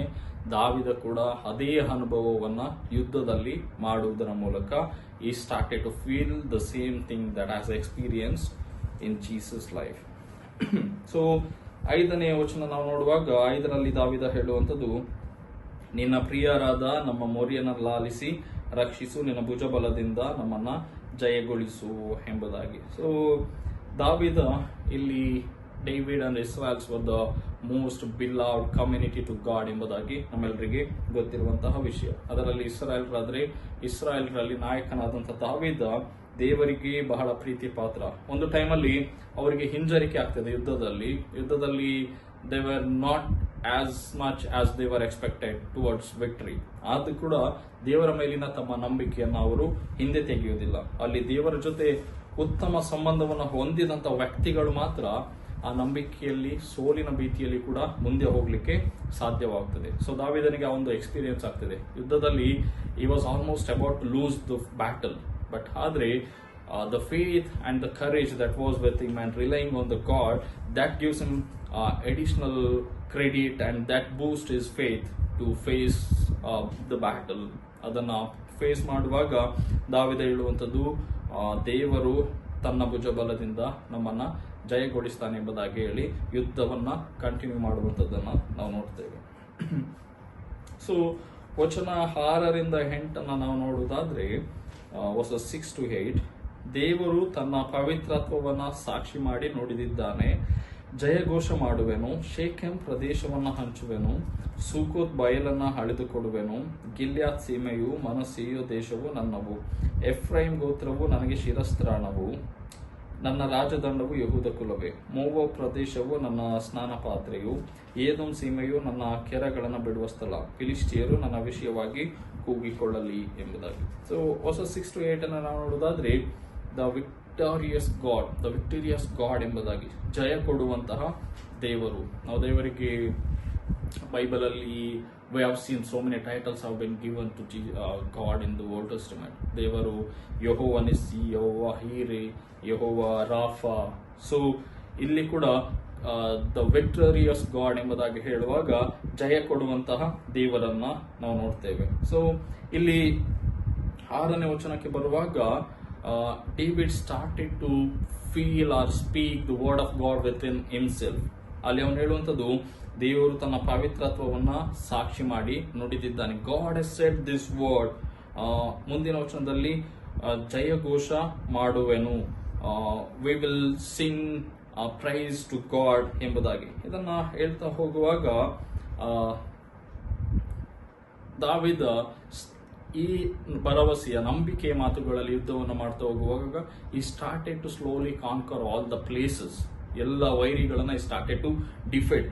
ಅದನ್ನ ನಾವು ಅದರಲ್ಲಿ ನೋಡ್ತೇವೆ. ಶೇಕೆಮ್ ಪ್ರದೇಶವನ್ನ ಹಂಚುವೆನು, ಸೋಕೋತ್ ಬಯಲನ್ನ ಅಳೆದುಕೊಡುವೆನು. So we can see that who are the David's enemies were mention in the Bible ಎಂಬುದಾಗಿ. ಅಲ್ಲಿ ಶೇಕೆಮಿನ ಜನರಿದ್ದಾರೆ, ಸುಕೋತ್ ಎನ್ನುವಂತ ಸ್ಥಳ ಇದೆ, ಗಿಲ್ಯಾತ, ಮನಸ್ಸೆ, ಎಫ್ರಾಯಿಂ ಇವರೆಲ್ಲರೂ ಒಂದು ಜನಾಂಗವಾಗಿ ಹೋರಾಟವನ್ನು ಮಾಡಲಿಕ್ಕೆ ಹೋದ್ರೆ ಮೋವ ಪ್ರದೇಶ ಮತ್ತು ಏದೋಮ್ ಫಿಲಿಸ್ಟಿಯರು ವಿಷಯವಾಗಿ ನನ್ನನ್ನು ಕೂಗಿಕೊಳ್ಳಲಿ ಎಂಬುದಾಗಿ ಅಂತ ಹೇಳಿದ್ರೆ 7ರಿಂದ 8ನೇ ವಚನಗಳಲ್ಲಿ ಬರುವಂತ ಈ ಟ್ರೈಬ್ಸ್ ಗಳೆಲ್ಲ ಒಂದು ದಾವಿದನ ಜೊತೆಲಿ ಇಸ್ರಾಯೇಲ್ರ ಟ್ರೈಬ್ಸ್ ಆದ್ರೆ 8ನೇ ವಚನಕ್ಕೆ ಬರುವಾಗ 8ನೇ ವಚನದಲ್ಲಿ ದ ಅಪೋನೆಂಟ್ಸ್ ಅವರ ಕುರಿತಾಗಿ ದಾವಿದ ಹೇಳುವಂಥದ್ದು. ಸೊ ಇಲ್ಲಿ ಇಸ್ರಾಯೇಲ್ರಿಗೆ ಕೊಡಲ್ಪಟ್ಟಂತ ಒಂದು ಅಡಿಷನಲ್ ಬ್ಲೆಸ್ಸಿಂಗ್ಸ್ ಏನಂತ ಹೇಳಿದ್ರೆ, ದೇವರ ದೃಷ್ಟಿಕೋನದಲ್ಲಿ ಇಸ್ರಾಯೇಲ್ರು ಒಂದು ವಿಶೇಷವಾದಂತ ಜನಾಂಗವಾಗಿದ್ರು. ಸೊ ಇಲ್ಲಿ ಪ್ಲೇಸ್ ಗಳನ್ನ ಯೂಸ್ ಮಾಡುವಂಥದ್ದು it's not just symbolic but it's a geographical significance. ಆ ಒಂದು ಸ್ಥಳಗಳ ಮಹತ್ವವನ್ನು ಸೂಚಿಸುತ್ತದೆ. Israels were blessed with so many geographical places. ಅವರಿಗೆ ಎಕ್ಸ್ಟ್ರಾ ಪ್ಲೇಸ್ ಗಳನ್ನ ದೇವರು ಯುದ್ಧದ ಸಂದರ್ಭಗಳಲ್ಲಿ ಅನುಗ್ರಹಿಸಿಕೊಡುವಂಥದ್ದನ್ನ ನಾವು ನೋಡ್ತೇವೆ. ಸೊ ಎಫ್ರಾಯಿಮ್ ಅಂತ ಹೇಳಿದ್ರೆ ಶಿರಸ್ತ್ರಾಣ, ಹೆಲ್ಮೆಟ್ ಅದನ್ನ ಅವರು ಹಾಕಿಕೊಳ್ತಾ ಇದ್ರು. ಅದನ್ನ ಉಲ್ಲೇಖಿಸಿ ಬೈಬಲ್ ಅಲ್ಲಿ ಅನೇಕ ಉಲ್ಲೇಖಗಳಿರುವಂತದ್ದನ್ನ ನಾವು ತಿಳ್ಕೊಳ್ಳಿಕ್ಕೆ ಸಾಧ್ಯವಾಗ್ತದೆ. ಯೆಶಾಯನ ಪ್ರವಾದನೆ ಗ್ರಂಥದಲ್ಲಿ ಜೂದ ಹೇಳಿದ್ರೆ ಸೆಪ್ಟರ್, ರಾಜನ ಕೈಯಲ್ಲಿರುವಂತಹ ಒಂದು ದಂಡ. ಸೊ ಇದಕ್ಕೆ ಹೋಲಿಕೆ ಮಾಡಿ ಈ ಸ್ಥಳಗಳನ್ನ ಬೈಬಲ್ ನಲ್ಲಿ ಕೆಲವು ಪ್ರವಾದನ ಗ್ರಂಥಗಳಲ್ಲಿ ನಾವು ಓದುವಾಗ will get some sort of hint that what was that name means ಎಂಬುದಾಗಿ ತಿಳ್ಕೊಳ್ಳಿಕ್ಕೆ ಸಾಧ್ಯವಾಗ್ತದೆ. ಸೊ ನನ್ನ ರಾಜದಂಡವು ಯಹೂದ ಕುಲವೇ ಎಂಬುದಾಗಿ. ಸೊ ಇಲ್ಲಿ ಅನೇಕ ಕಡೆಗಳಲ್ಲಿ ದೇವರ ಮಾತುಗಳನ್ನ ದಾವಿದ ನೆನಪು ಮಾಡಿಕೊಂಡು ಬರೆಯುವಾಗ ಮೈನ್, ಇಟ್ಸ್ ಮೈನ್ ಎಂಬುದಾಗಿ ಹೇಳುವಾಗ ನನ್ನದು ಎಂಬುದಾಗಿ ಹೇಳುವಂಥದ್ದು ಇಸ್ರಾಯೇಲ್ರ ಜವಾಬ್ದಾರಿ. It was not only belongs to David but it also on God's hand ಎಂಬುದಾಗಿ. ದೇವರ ಕೈಯಲ್ಲಿ ಇಟ್ಸ್ ಅ ರೆಸ್ಪಾನ್ಸಿಬಿಲಿಟಿ ಆಫ್ ದೇವರ ಜವಾಬ್ದಾರಿ ಎಂಬುದಾಗಿ ದಾವಿದ ತಿಳ್ಕೊಳ್ತಾನೆ. ಆ ಸಂದರ್ಭಗಳಲ್ಲಿ ಅವನಿಗೆ ರಿಯಲೈಸ್ ಆಗುವಂಥದ್ದು ವಿ ಆರ್ ಓನ್ಲಿ ಸ್ಟಿವರ್ಡ್ಸ್ ಎಂಬುದಾಗಿ. ನಾವು ಆತನ ಕೆಲಸದವರು, god will surely give us victory ಎನ್ನುವಂತ ಆ ಒಂದು ನಂಬಿಕೆಯಲ್ಲಿ ಯುದ್ಧವನ್ನು ಮಾಡಿ ಯುದ್ಧದಲ್ಲಿ ಈಗ ವಿನ್ ಆಗುವಂತ ಮೂಮೆಂಟ್ಗೆ ದಾವಿದ ಮತ್ತು ಆತನ ಸೈನ್ಯ ಹೋಗುವಂಥದ್ದನ್ನ ನಾವು ನೋಡ್ತೇವೆ. ಸೊ ಇಲ್ಲಿ ಫಿಲಿಸ್ಟಿಯರು ನನ್ನ ವಿಷಯವಾಗಿ ಕೂಗಿಕೊಳ್ಳಲು ಎಂಬುದಾಗಿ ಹೇಳುವಾಗ God exalts himself in front of among the other nations or other people ಎಂಬುದಾಗಿ. ದೇವರು ಬೇರೆ ಜನಾಂಗಗಳ ಎದುರಿನಲ್ಲಿ ತಾನು ಎಂಥವನೆಂಬುದಾಗಿ ಇಸ್ರಾಯೇಲ್ರ ಮೂಲಕವಾಗಿ ಬೇರೆಯವರಿಗೆ ತೋರಿಸಿಕೊಡ್ತಾನೆ. ಅದಕ್ಕಾಗಿ ದಾವಿದ ದೇವರಿಗೆ ಸ್ತೋತ್ರವನ್ನು ಮಾಡ್ತಾನೆ. ಸೊ ದಾವಿದನ ಈ ಒಂದು ಯುದ್ಧದಲ್ಲಿ ಆಗುವಂತ ಅನುಭವಗಳು ಕೂಡ ದೇವರಿಂದ ಸಿಕ್ಕಂತ ಜಯವನ್ನ ನೆನಪು ಮಾಡುವಂಥದ್ದು ಮಾತ್ರವಲ್ಲದೆ ದೇವರು ಯಾರು ಎಂಬುದಾಗಿ ಆತನ ವೈರಿಗಳಿಗೆ ಕೂಡ ದಾವಿದ ತೋರಿಸಿಕೊಡ್ಲಿಕ್ಕೆ ಸಾಧ್ಯವಾಗ್ತದೆ. ಹಾಗಾಗಿ ಈ ಕೀರ್ತನೆಯನ್ನ ಅವನು ಜಯದ ಗೀತೆಯನ್ನಾಗಿ ಬರಿತಾ ಹೋಗ್ತಾನೆ. ನಾವು ಮತ್ತೆ ಮೋವಾಬ್ ಮತ್ತೆ ಯೋಧಮನ್ನು ನೋಡೋದಾದ್ರೆ they were also mentioned in the Bible as seen them as the nature of pride ಎಂಬುದಾಗಿ. ಏದೋಮ್ ಮತ್ತು ಮೋವಾಬ್ ದೇಶಗಳು ತಾವಿರುವಂತಹ ಸ್ಥಳಕ್ಕಾಗಿ ಅಥವಾ ತಾವಿರುವಂತಹ ಆಶೀರ್ವಾದ ಒಂದು ಬ್ಲೆಸ್ಸಿಂಗ್ಸ್ಗೋಸ್ಕರ, ಬ್ಲೆಸ್ಸಿಂಗ್ಸ್ ಅಂತ ಹೇಳೋದಕ್ಕಿಂತ ಅವರಿಗಿರುವಂತಹ ಪೊಸಿಷನ್ಗೋಸ್ಕರ they have the nature of pride. So ಅದನ್ನ ದೇವರು ಕಿತ್ತು ಅವರನ್ನ ಇಸ್ರಾಯೇಲ್ರಿಗೆ ಸರ್ವೆಂಟ್ಸ್ ಆಗಿ ಮಾಡುವಂಥದ್ದನ್ನ ನಾವಲ್ಲಿ ನೋಡ್ತೇವೆ. ಸೊ ದೇವರು ಅವರ ಒಂದು ಇದನ್ನ ತೆಗೆದು ಇಸ್ರಾಯೇಲ್ರಿಗೆ ಅಧೀನರನ್ನಾಗಿ ಅವರನ್ನ ಮಾಡ್ತಾನೆ. ಸೊ ಇದನ್ನ ನಾವು ಯೆಶಾಯನ ಪ್ರವಾದನೆ ಗ್ರಂಥದಲ್ಲಿ ತಿಳ್ಕೊಳ್ಳಿಕ್ಕೆ ಸಾಧ್ಯವಾಗ್ತದೆ. The book of Jeshaiah chapter 16:6 ಅಲ್ಲಿ. ಸೊ ನಾವು ಕೊನೆಯದಾಗಿ 9ರಿಂದ 12 ವಚನಗಳನ್ನು ನೋಡ್ತಾ ಹೋಗುವುದಾದ್ರೆ, 9ರಿಂದ 12 ವಚನಗಳಲ್ಲಿ, ಕೋಟೆ ಕೊತ್ತಲುಗಳೆಲ್ಲ ನಗರಕ್ಕೆ ನನ್ನನ್ನು ಕರೆದುಕೊಂಡು ಹೋಗುವವರು ಯಾರು? ಏದೋಮ್ ಪ್ರಾಂತದೊಳಗೆ ನನ್ನನ್ನು ಸೇರಿಸುವವರು ಯಾರು? ದೇವರೇ, ನೀನು ನಮ್ಮ ಸೈನ್ಯಗಳ ಸಂಗಡ ಬರಲಿಲ್ಲವಲ್ಲ. ದೇವರೇ, ನಮ್ಮನ್ನು ಕೈಬಿಟ್ಟಿಯ. ನಮಗೆ ಕೈ ಕೊಟ್ಟು ಶತ್ರುಬಾಧೆಯಿಂದ ಪಾರು ಮಾಡು. ಮನುಷ್ಯರ ಸಹಾಯವು ವ್ಯರ್ಥ. ದೇವರಿಂದ ಶೂರ ಕೃತ್ಯಗಳನ್ನು ನಡೆಸುವವು. ನಮ್ಮ ವೈರಿಗಳನ್ನು ತುಳಿದು ಬಿಡುವವನು ಆತನೇ ಎಂಬುದಾಗಿ. ಸೊ 9ರಿಂದ 12 ವಚನಗಳನ್ನು ನಾವು ನೋಡುವುದಾದ್ರೆ, we can title that renewed trust in the God who helps ಎಂಬುದಾಗಿ. renewed trust in the God who helps. ಜಯ ಕೊಡುವಂತ ದೇವರಲ್ಲಿ ನಂಬಿಕೆಯನ್ನ ಪುನರ್ ನವೀಕರಿಸಿಕೊಳ್ಳುವಂಥದ್ದು. ಜಯ ಕೊಡುವಂತ ದೇವರಲ್ಲಿ ನಂಬಿಕೆಯನ್ನ ಪುನರ್ ನವೀಕರಿಸಿಕೊಳ್ಳುವಂಥದ್ದು. ನಮಗೆ ಫೇತ್ ಆರ್ ನಮಗಿರುವಂತ ನಂಬಿಕೆ ನಾವು ಹುಟ್ಟಿದಾಗಲೇ ಆ ಚೈಲ್ಡ್ಹುಡ್ ಡೇಸ್ ಇಂದ ನಮ್ಮ ಹೆತ್ತವರ ಮೂಲಕ, ಕುಟುಂಬದ ಮೂಲಕ ಬರ್ತದೆ. ಆದರೆ ಆ ಫೇತ್ ನ ರಿನ್ಯೂ ಮಾಡಿಕೊಳ್ಳುವಂಥದ್ದು, ರೀಬಿಲ್ಡ್ ಮಾಡಿಕೊಳ್ಳುವಂಥದ್ದು, that was very much important in our personal life. ನಾವು ಅದನ್ನ ವೈಯಕ್ತಿಕವಾಗಿ ಒಬ್ಬ ಪರ್ಸನಲ್ ವ್ಯಕ್ತಿಯಾಗಿ ನಾವು ಯಾವ ನಂಬಿಕೆಯನ್ನ ತಗೊಂಡಿರ್ತೀವೋ ಆ ನಂಬಿಕೆನ we have to rebuild and restarting experiencing. ಅದನ್ನ ಎಕ್ಸ್ಪೀರಿಯನ್ಸ್ ಮಾಡ್ತಾ ಹೋಗುವಾಗ we will get a new vision towards our faith ಎಂಬುದನ್ನ ದಾವಿದ ಕೂಡ ಈ ಮಾತುಗಳಲ್ಲಿ ಹೇಳುವಂಥದ್ದನ್ನ ನಾವು ನೋಡ್ತೇವೆ. ಸೊ 9ರಿಂದ 12 ವಚನಗಳಲ್ಲಿ ನಾವು ನೋಡುವಾಗ, ದಾವಿದ 9ನೇ ವಚನದಲ್ಲಿ ಒಂದು ಜಯದ ಅಶೂರೆನ್ಸ್ ಅನ್ನು, ಅಶೂರೆನ್ಸ್ ಆಫ್ ವಿಕ್ಟರಿಯನ್ನ ದಾವಿದ ತಿಳಿಸ್ತಾ ಹೋಗ್ತಾನೆ. ನಾವು ಪ್ರಾರಂಭದ ವಚನಗಳಲ್ಲಿ ನೋಡುವಾಗ ದಾವಿದ ಕನ್ಫ್ಯೂಷನ್ ಅಲ್ಲಿದ್ದೆ ಅಂತ ಹೇಳ್ತಾನೆ. ಯುದ್ಧವನ್ನ ನಾವು ಗೆಲ್ತೇವಾ ಇಲ್ವಾ ಅಂತ ಹೇಳ್ಕೊಂಡು, ನಾವೊಂದು ಬುದ್ಧಿ ಭ್ರಮಣೆ ಆಗಿದೆ ಅಥವಾ ವೈನ್ ಆಫ್ ಕನ್ಫ್ಯೂಷನ್ ಅನ್ನ ಆಗಿದೆ ನಮ್ಗೆ ಎನ್ನುವಂಥದ್ದು. ಆದ್ರೆ ಇಲ್ಲಿಗೆ ಬರುವಾಗ ನಮ್ಮನ್ನು ನಡೆಸುವವರು ಯಾರೆಂಬುದಾಗಿ ನೋಡುವಾಗ ಅದಕ್ಕೆ ಉತ್ತರವನ್ನ 12ನೇ ವಚನದಲ್ಲಿ ಕೊಡ್ತಾನೆ. ಶೂರ ಕೃತ್ಯಗಳನ್ನು ನಡೆಸುವವನು ದೇವರೇ, ನಮ್ಮ ವೈರಿಗಳನ್ನು ತುಳಿದು ಬಿಡುವವನು ಆತನೇ. The one who can defeat and one who can do great and mighty things is god ಎಂಬುದಾಗಿ ಅದನ್ನ ಅವನು ಕೊನೆಯ ವಚನಗಳಲ್ಲಿ ಹೇಳ್ತಾ ಹೋಗ್ತಾನೆ. ಸೊ ಇಲ್ಲಿ 9ನೇ ವಚನದಲ್ಲಿ ಕೋಟೆ ಕೊತ್ತಲುಗಳು ಎಂಬುದಾಗಿ ಹೇಳುವಾಗ ಅವನಿಗಿದ್ದಂತ ಒಂದು ಭಯ, ಏನೆಲ್ಲ ಭಯಗಳಿತ್ತು ಎಂಬುದಾಗಿ ತೋರಿಸ್ತಾನೆ. ಸಹಜವಾಗಿ ಏದೋಮ್ನ ಕೋಟೆಗಳು, ಏದೋಮರ ಕೋಟೆಗಳು ಹೇಗೆ ಅಂತ ಹೇಳಿದ್ರೆ, ಅವರು ಒಳ್ಳೆ ಸ್ಟ್ರಾಂಗ್ ಕೋಟೆಗಳನ್ನ ಕಟ್ಕೊಂಡಿರ್ತಾ ಇದ್ರು ಯುದ್ಧದಲ್ಲಿ. ಅವರ ಸಾಮ್ರಾಜ್ಯದೊಳಗೆ ಯಾರು ಕೂಡ ಹೋಗದ ಹಾಗೆ. ಸೊ ಅವರನ್ನು ಹೋಗಿ ಸೋಲಿಸಬೇಕಿದ್ರೆ ದಾವಿದನಿಗಿದ್ದಂತ ಒಂದು ಕನ್ಫ್ಯೂಷನ್, ಅವರ ನಗರಕ್ಕೆ ನಮ್ಮನ್ನ ಕರೆದುಕೊಂಡು ಹೋಗುವಂತವರು ಯಾರು ಎಂಬುದಾಗಿ. ಸೊ ಹಾಗಾಗಿ ಇದರ ಸಂದರ್ಭಗಳಲ್ಲಿ ಅವರನ್ನ ಒಳಗೆ ನಡೆಸುವಂತವನು, ಆ ಕೋಟೆಗಳನ್ನ ಕೆಡವಿ ಅವರನ್ನ ತಮ್ಮ ಹತೋಟಿಗೆ ತಕೊಳ್ಳಿಕ್ಕೆ ದೇವರು ಮಾತ್ರ ಅವರಿಗೆ ಸಹಾಯ ಮಾಡಲಿಕ್ಕೆ ಶಕ್ತ ಎಂಬುದಾಗಿ ದಾವಿದ ಹೇಳ್ತಾನೆ. ಅಂತ ಹೇಳಿದ್ರೆ it's just used as a symbolic. ಅವರಿಗೆ ನಾವು ಒಂದೊಂದ್ಸಲ ಹೇಳ್ತೇವೆ ಚೀನಾದ ಮಹಾಗೋಡೆ, the great wall of China, ಅದೇನಾಗ್ತದೆ, ಅದನ್ನ ಹೇಗೆ ದಾಟಿ ಹೋಗುವುದು ಅಂತ ಹೇಳಿ, ಅಂದ್ರೆ ಅವರ ದೇಶಕ್ಕೆ ಅವರು ಹಾಕಿಕೊಂಡಂತ ಒಂದು ಸೇಫ್ಟಿ ಬೌಂಡ್ರಿ. ಹಾಗೆ ಅವತ್ತಿನ ಸಂದರ್ಭಗಳಲ್ಲಿ ಕೂಡ ಏದೋಮಲ್ಲಿ ಇದ್ದಂತಹ ಆ ಒಂದು ಕೋಟೆಯನ್ನ ದಾವಿದ ಮತ್ತು ಇಸ್ರಾಯೇಲ್ರು ಹೋಗಿ ಅದನ್ನ ಡಿಫೀಟ್ ಮಾಡಬೇಕಿತ್ತು. ಆ ಒಂದು ಸಿಂಬಲ್ ಅಲ್ಲಿ ಅವರಿಗೆ ಹಾತುಕೊಳ್ಳುವಂಥದ್ದು ದೇವರ ಬಲವನ್ನು ಅವರು ಹಾತುಕೊಳ್ತಾರೆ. ಸೊ 10ನೇ ವಚನಕ್ಕೆ ನಾವು ಹೋಗುವಾಗ, ದೇವರೇ, ನೀನು ನಮ್ಮ ಸೈನ್ಯಗಳ ಸಂಗಡ ಬರಲಿಲ್ವ, ದೇವರೇ ನಮ್ಮನ್ನ ಕೈ ಬಿಟ್ಟಿಯಾ ಎಂಬುದಾಗಿ. ಸೊ ಅಲ್ಲಿ god can do great things. ಅವರಿಗೆ ಯುದ್ಧದಲ್ಲಿ ಯಾವಾಗಲೂ ಜನ ಕೆಲವು ವ್ಯಕ್ತಿಗಳನ್ನ ಡಿಪೆಂಡ್ ಆಗಿರ್ತಾರೆ.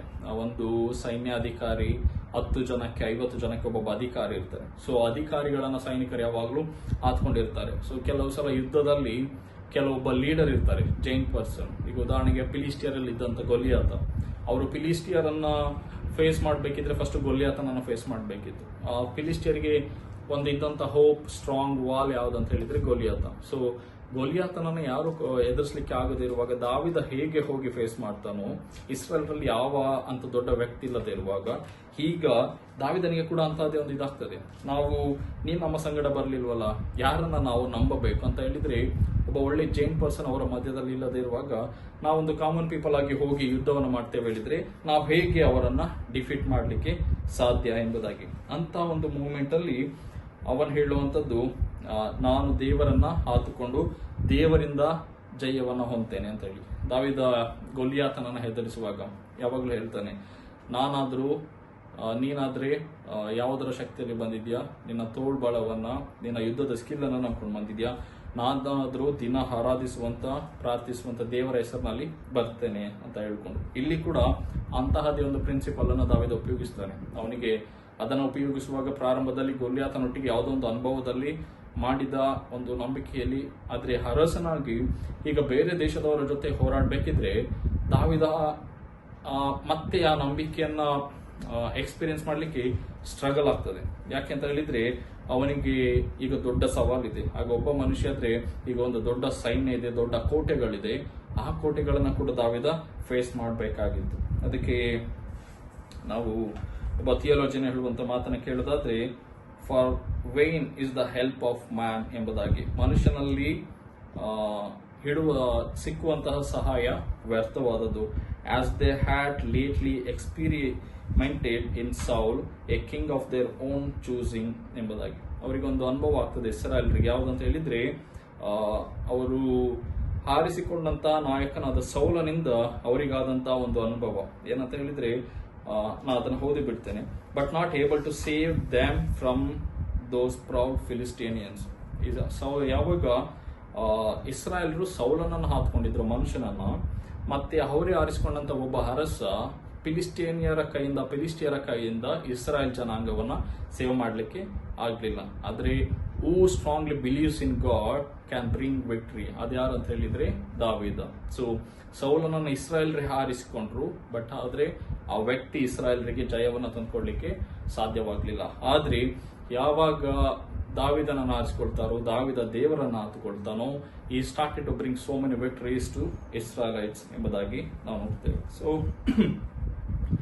11ನೇ 12ನೇ ವಚನವನ್ನ, ನಮಗೆ ಶತ್ರುಬಾಧೆಯಿಂದ ಪಾರು ಮಾಡು, ಮನುಷ್ಯರ ಸಹಾಯ ವ್ಯರ್ಥ ಎಂಬುದಾಗಿ ದಾವಿದ ಅಲ್ಲಿ ಹೇಳ್ತಾನೆ. 12ನೇ ವಚನ, ದೇವರಿಂದ ಶೂರ ಕೃತ್ಯಗಳನ್ನು ನಡೆಸುವವು, ನಮ್ಮ ವೈರಿಗಳನ್ನ ತುಳಿದು ಬಿಡುವವನು ಆತನೇ. So David saying that we can do mighty and great things in the name of god ಎಂಬುದಾಗಿ.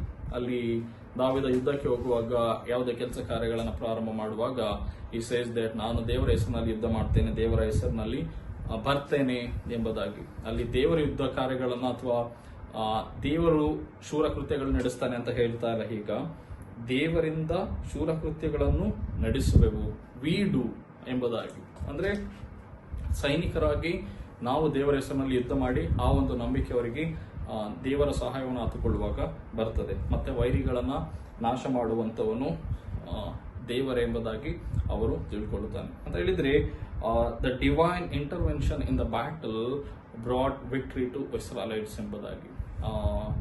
ದೇವರ ಮಧ್ಯಸ್ಥಿಕೆ ಇಸ್ರಾಯೇಲ್ರ ಮಧ್ಯದಲ್ಲಿ ಬರುವಾಗ they started to defeat all their enemies ಎಂಬುದಾಗಿ ತಿಳ್ಕೊಳ್ಳಿಕ್ಕೆ ಸಾಧ್ಯವಾಗ್ತದೆ. So it was not only a battle of between nations, but it was also battle between God and human. So ನಾವು ಯಾವಾಗ ದೇವರೊಟ್ಟಿಗೆ ಒಳ್ಳೆ ನಂಬಿಕೆಯನ್ನು ಇರ್ತದೋ, ಒಳ್ಳೆಯ ಸಂಬಂಧ ಇರ್ತದೋ, that we can come to know that God is with us and where we can get victory ಎಂಬುದಾಗಿ, through whom ಎನ್ನುವಂಥದ್ದನ್ನು ತಿಳ್ಕೊಳ್ಳಿಕ್ಕೆ ಸಾಧ್ಯವಾಗ್ತದೆ. ಸೊ ನಮ್ಮ ಜೀವನದಲ್ಲಿ ಕೂಡ ಇದನ್ನ ಅನುಭವಪೂರ್ವಕವಾಗಿ ನೋಡೋದಾದ್ರೆ, ಜೀವನ ಎನ್ನುವಂಥದ್ದು ಯುದ್ಧ ಎಂಬುದಾಗಿ ಪೌಲ ಎಫೆಸದವರಿಗೆ ಹೇಳ್ತಾನೆ, ನೀವು ಯುದ್ಧ ಮಾಡುವಂಥದ್ದು ಕೇವಲ ಮನುಷ್ಯ ಮಾತ್ರದವರ ಸಂಗಡ ಅಲ್ಲ, ರಾಜತ್ವಗಳು ಮೇಲೆಯೂ ದುಷ್ಟ ಅಧಿಕಾರಿಗಳು ಅಂಧಕಾರಗಳ ಮೇಲೆ ಕೂಡ ದೊರೆತನವನ್ನ ನಡೆಸುವಂತವರ ಮೇಲೆ ಯುದ್ಧವನ್ನು ಮಾಡಲಿಕ್ಕಿದ್ದೀರಿ. ಹಾಗಾಗಿ ನೀವು ಯಾವುದನ್ನೆಲ್ಲ ಕವಚವನ್ನಾಗಿ ಧರಿಸಿಕೊಳ್ಬೇಕು. ದೇವರ ವಾಕ್ಯವನ್ನ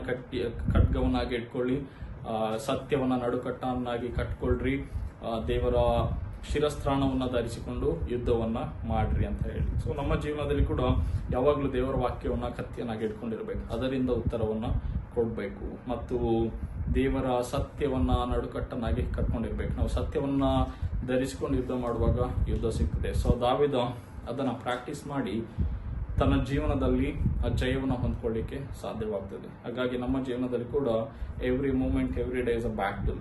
ಸೊ ಅದನ್ನ ನಾವು ಫೇಸ್ ಮಾಡಬೇಕಿದ್ರೆ we need the divine intervention in our life. ಅದನ್ನು ಮಾಡಿದ್ರೆ we can surely experience the victory that God has assured to us ಎನ್ನುವಂಥದ್ದನ್ನು ದಾವೀದ ತೋರಿಸಿದ್ದಾನೆ, ಮತ್ತೆ ನಮಗೆ ಕೂಡ ತಿಳ್ಕೊಳ್ಳಿಕ್ಕೆ ಸಾಧ್ಯವಾಗ್ತದೆ. ಹಾಗಾಗಿ ಅಂತಹ ಅನುಭವಕ್ಕೆ ನಡೆಸಲಿಕ್ಕೆ ದೇವರ ಆತ್ಮ ನಮ್ಮೆಲ್ಲರಿಗೆ ಸಹಾಯ ಮಾಡಲಿ. ಆಮೇಲೆ ನಾವೆಲ್ಲರೂ ಕಣ್ಣುಗಳನ್ನು ಮುಚ್ಚಿ ಪ್ರಾರ್ಥನೆ ಮಾಡುವ. ಜಯ ಕೊಡುವಂಥ ದೇವರೇ, ಎಲ್ಲ ಸಂದರ್ಭಗಳಲ್ಲಿ ನಮ್ಮ ಜೀವನದಲ್ಲಿ ಮಧ್ಯೆ ಪ್ರವೇಶಿಸಿ ನಮಗೆ ಒಳ್ಳೆಯದನ್ನ ಕೆಟ್ಟದ್ದನ್ನ ತಿಳಿಸುವಂಥವನು, ಒಳ್ಳೆಯ ನಿರ್ಧಾರಗಳನ್ನ ಮಾಡುವಲ್ಲಿ ನಮಗೆ ಸಹಾಯ ಮಾಡುವಂಥ ದೇವರನೇನಾಗಿರುವುದಕ್ಕಾಗಿ ಸ್ತೋತ್ರ.